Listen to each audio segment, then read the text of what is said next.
Buenas a todos, soy Diego David González, soy estudiante de la Universidad Tecnológica de Pereira de la carrera de licenciatura en Tecnología con énfasis en Comunicación e Informática Educativa.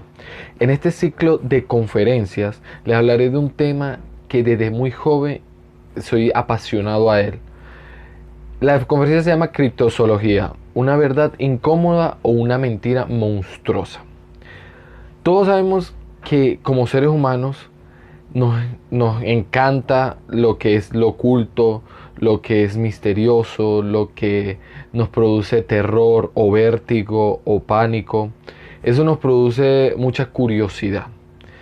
Hay algo que desde pequeño en diferentes documentales de History, de Discovery o de otros programas me ha gustado mucho y siento una muy grande curiosidad por ello. Sabemos que en las montañas, los que han podido estar en montañas o mares, ríos, selvas, uno se siente como claustrofóbico, ¿verdad? Bueno, justamente ahondaremos en eso, en el estudio de que en el estudio que busca ver y analizar esas criaturas de la noche, esas criaturas carnívoras, esas criaturas cazadoras que nos persiguen hasta nuestras pesadillas, ¿verdad? Hablaremos sobre la criptozoología. Bueno, vamos a primero a contextualizar de qué es la criptozoología. La criptozoología es una pseudociencia que se enfoca en observar la evidencia circunstancial de animales que posiblemente existan. Animales como pie grande, chupacabras o el monstruo del lago Ness, como el yeti y otros animales de otras partes del mundo, hasta posiblemente el moán, que es muy colombiano, también parta de allí, de la criptozoología. Vamos a dividir la criptozoología etimológicamente. Cripto significa oculto, zoo significa animal y logía, estudio o tratado. O sea, entonces el estudio de los animales ocultos o misteriosos. Todos es difícil porque todos catalogan a la criptozoología como una pseudociencia, pero a eso no le ha quitado la importancia o la relevancia que ha tenido en el ámbito científico. La criptozoología nace porque hay un zoólogo que se llama Bernard Hubelmann en 1955 que piensa que hay muchas cosas en el mundo que no tienen una explicación y que deberían tener explicación, como las cosas culturales indígenas, relatos o leyendas indígenas, africanas o de muchas culturas en el mundo. Él acuña ese término para poder seguir investigaciones que la ciencia pura no quería como determinar concretamente. A estos animales de interés criptozoológico se le llaman críptidos. O sea, los animales como pie grande, el chupacabras, el monstruo del lago Ness son críptidos. Y hay muchos más. El hombre polilla, Orang Peñek, el ebugogo, son animales que de mucho interés criptozoológico. Ese término sí no lo hace Hermann Hubelmann, sino que lo hace John Wall en 1983. Son criptozoólogos que son muy importantes en este ámbito. Bueno, a continuación les voy a mostrar los críptidos más famosos. Ya sabemos que es un críptido. Es un animal de interés criptozoológico. O sea, los animales de interés criptozoológico pueden ser animales extintos que pueden estar hoy día vivos o animales del folclore o leyendas de cualquier cultura. Entonces, Hay 4 animales criptozoológicos muy importantes. Y vamos a empezar por el primero y el más importante, el que más ha trasegado y el que más ha impactado en la cultura y en la humanidad, que es Pie Grande, o sea, el Sasquatch. Ya todos sabemos qué es, qué es un pie grande, que es el Sasquatch. Entonces vamos a empezar hablando de las características físicas, fisionómicas del Sasquatch. Es un homínido, empezando por allí. O sea, que debe tener algún parecido genético con nosotros. Porque primero tiene rasgos humanoides o de primates. Es un primate, un homínido de unos aproximadamente 2,5 metros, 3 metros de alto, con pelaje abundante, porque claro, su hábitat es es Norteamérica, o sea, Canadá, Alaska y toda la región boscosa y montañosa de Estados Unidos. Entonces es un homínido grande, de pelaje largo, espeso y de color. Hay muchos colores variados. Ahí está el negro, el marrón oscuro, el rojizo o hasta rubio lo han visto al Sasquatch. Bueno, el Sasquatch empieza con unas historias de unos indígenas que vivían en Estados Unidos. Que supuestamente el Sasquatch era el protector de la naturaleza. Era un ser que tenía habilidades místicas y habilidades mágicas. Y que vivía en comunidad. Hay un video muy particular del Sasquatch, que es el video más importante en la criptozoología, que es un camarógrafo periodista que graba la caminata de un Sasquatch en una tala de árboles. Después de ese video se creó el boom del Sasquatch, de lo que significa esa criatura para Estados Unidos.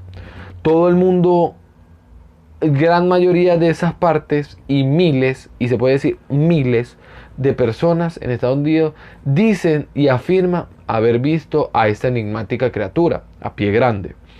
Han habido incontables evidencias y testigos y pruebas. Pelaje, excremento, videos, fotos y lo más que todo el mundo ha sacado eso o sea, todo el mundo lo puede ver, son las huellas de Pie Grande. Por eso su nombre, por las huellas que deja esa criatura al caminar.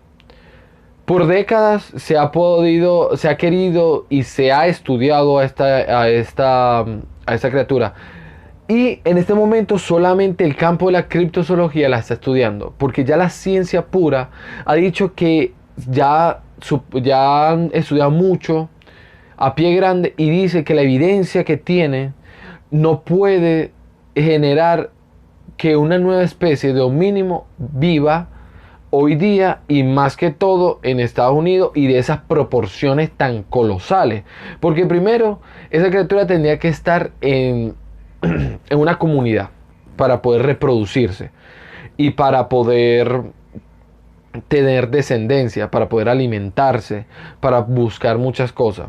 Pero la criptozoología, todavía por todas las evidencias que anualmente y mes a mes surgen cada vez, ella tiene un interés muy grande, y yo pienso que de verdad el Pie Grande es el críptido que más sostiene a este estudio. Bueno, ya hablé mucho de Pie Grande y me voy a enfocar en los otros 3 críptidos que quedan, que son muy importantes, que no se pueden dejar a un lado. Primero, el Yeti. Un ser muy semejante al Pie Grande, pero que vive en el Himalaya. Los monjes budistas le rinden hasta culto a esta criatura y de verdad piensan que es una criatura real, que vive y cuida los montes del Himalaya, y justamente son los montes donde está el Everest. Entonces es una criatura también de mucho interés criptozoológico, pero que también puede ser un homínido y que se encuentra en la parte asiática. Ya Pie Grande está en Norteamérica, el Yeti está en Asia. Otra criatura muy importante y que no podemos dejar de nombrar es el monstruo del lago Ness. De cariño llamado Nessie. Es una criatura lacustre, o sea que vive en lagos y ríos en Escocia, en el lago Ness. Allá, supuestamente en el folclore de allá, es una criatura con rasgos míticos, o sea que puede tener poderes sobrenaturales. Y es una criatura que es caracterizada por si fuera un plesiosaurio, o sea que tiene rasgos de un dinosaurio ya extinto. O sea, ya sabemos que hace 65 millones de años los dinosaurios se extinguieron. Entonces, Nessie, por todos los avistamientos que ha tenido la criatura, es muy parecido a antiguas criaturas que vivieron en el planeta Tierra. Por eso también es una criatura que los criptozoólogos la estudian con mucho ímpetu. Y el último sería el chupacabras. El chupacabras, todos sabemos cuál es el chupacabra.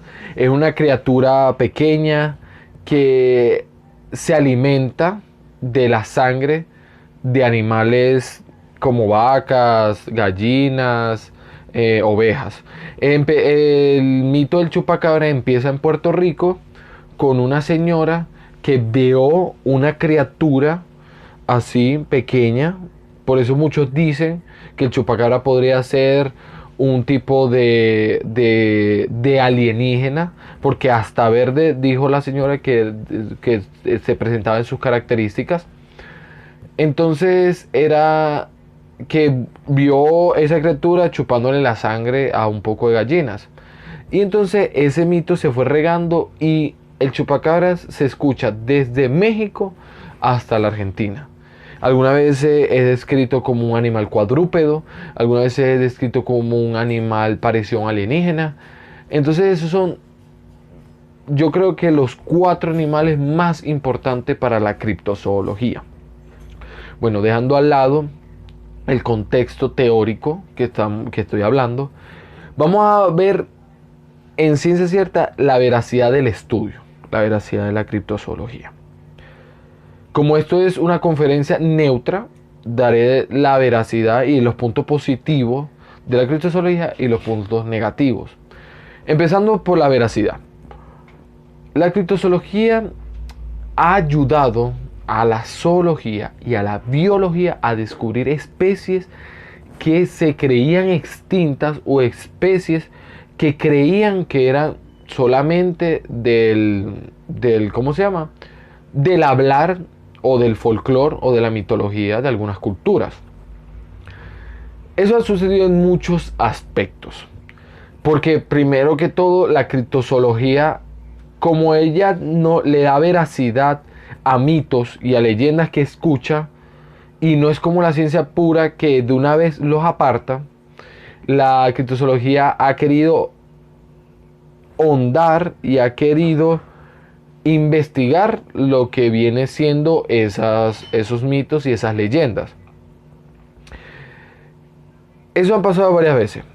La primera vez que pasó fue con el escurridizo okapi. El okapi es un animal existente, pero que la ciencia pensaba que era solamente folclore de los nativos del Congo. El okapi es una criatura parecida a un caballo que tiene la mitad del cuerpo inferior, es cuadrúpedo, la mitad del cuerpo como una cebra y la otra mitad como un caballo. Y eso lo pueden investigar. Y fue la criptozoología, escuchando sobre el okapi, investigó y dio con el animal. Y lo pusieron en un taxón y lo pudieron clasificar y de qué familia viene y todo eso.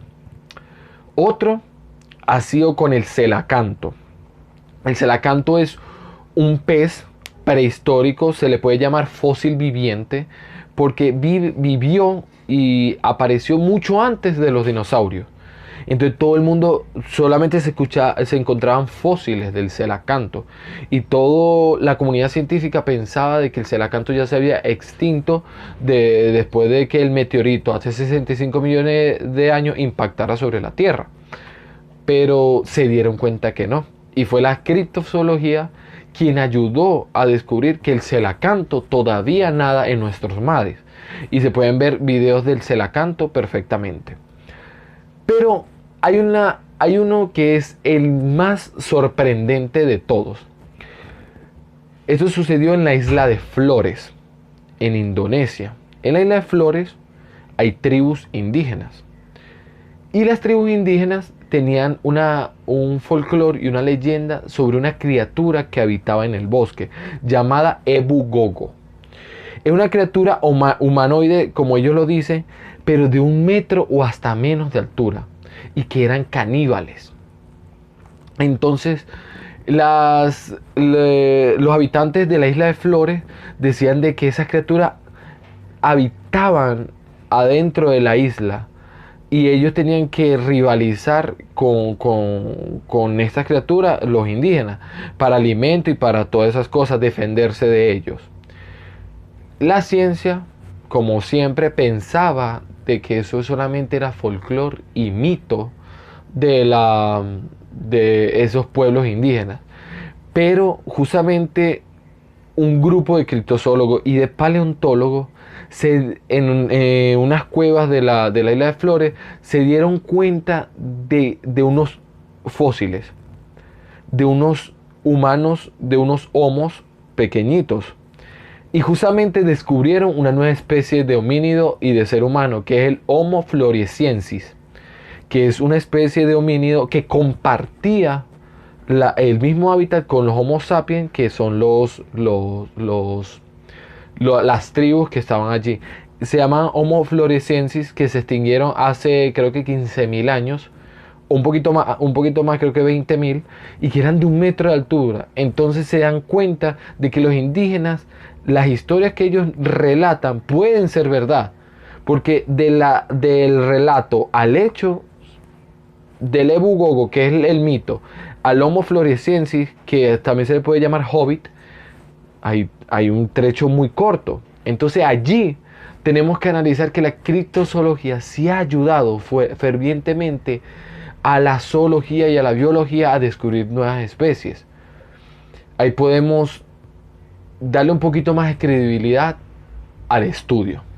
Ahora bien, veremos la parte contraria de la criptozoología, o sea, las críticas que esta pseudociencia tiene. La criptozoología por muchos años se ha enfocado en de que esos mitos como el monstruo del lago Ness, Pie Grande, quieren descubrirse y que sean eso. No que Pie Grande sea un avistamiento erróneo, como que hubieran visto un oso y lo hubieran confundido con Pie Grande. La criptozoología no acepta esas cosas. Entonces, hay cosas en la criptozoología que por esas mismas cosas no dan el aval para hacer una ciencia en concreto, y por eso solamente se queda como pseudociencia. Además de que es un campo experimental, porque aunque no tiene muchísimo tiempo, tiene décadas, pero no mucho tiempo en el ámbito científico. Entonces vamos a ver 3 puntos claves de por qué la criptozoología es tan criticada. Lo primero que todo es que algunos criptozoólogos se apasionan mucho y no utilizan el método racional. Los criptozoólogos modifican ventajosamente las características de muchos animales que dice que han visto testigos, que los mitos los tergiversan mucho para que calcen en la ciencia. Eso hay un ejemplo muy grande. En las selvas amazónicas hay un ser folclórico y legendario que se llama el Mapinguari. Es un ser mitad oso y mitad ser humano, que no tiene cabeza y que tiene la boca y dientes en la lengua, y solamente en esta parte tiene un ojo. El Mapinguari dice que fue un chamán que se transformó al adentrarse en la selva y hacer conjuros y todas esas cosas. Eso dicen los indígenas. Pero los criptozoólogos dicen que el Mapinguari no es ese animal, sino de que es un perezoso gigante escurridizo. Y sabiendo que ponen las características del perezoso, que el perezoso gigante, que es el megaterio, con el Mapinguari son muy diferentes. Pero entonces los criptozoólogos dicen que es un megaterio el Mapinguari. Ahí erra la criptozoología. Segundo, lamentablemente, al utilizar el método científico, la criptozoología se queda muy por debajo. Porque uno de los principios más grandes del método científico es la hipótesis. Cuando la hipótesis no se da, se tiene que descartar y seguir con otros estudios. Más en la criptozoología eso no existe. O sea, la hipótesis de pie grande, ajá, se hizo la hipótesis, pero como no se pudo seguir más allá, la ciencia tiene que descartarse y dar las conclusiones de por qué pie grande no existe. La criptozoología no es así. La criptozoología lleva décadas estudiando todos estos animales y más que todo al Sasquatch, y que ya la hipótesis ya queda cancelada. Entonces allí erra también la criptozoología. Y el tercer punto, de que los criptozoólogos algunas veces por orgullo no aceptan las evidencias científicas que la comunidad les muestra. O sea, es decir, como que, ajá, me diste la evidencia de este animal tan, hicimos pruebas de ADN, hicimos pruebas en los videos, hicimos pruebas y se dio cuenta de que este animal fue un avistamiento erróneo y lo que de verdad vieron fue un oso. La criptozoología no acepta eso. La criptozoología, así le den el aval de hasta prueba de ADN, no quieren aceptar las cosas que la ciencia en concreto ratifica.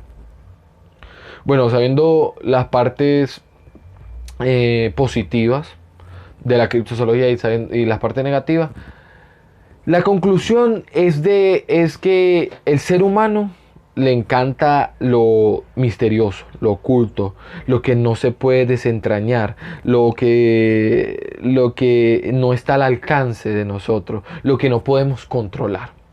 Entonces, la criptozoología, aunque sea una pseudociencia, siempre va a ayudar a la zoología. En esos animales de que la ciencia no le vaya a dar el empeño, ahí va a estar la criptozoología ayudando.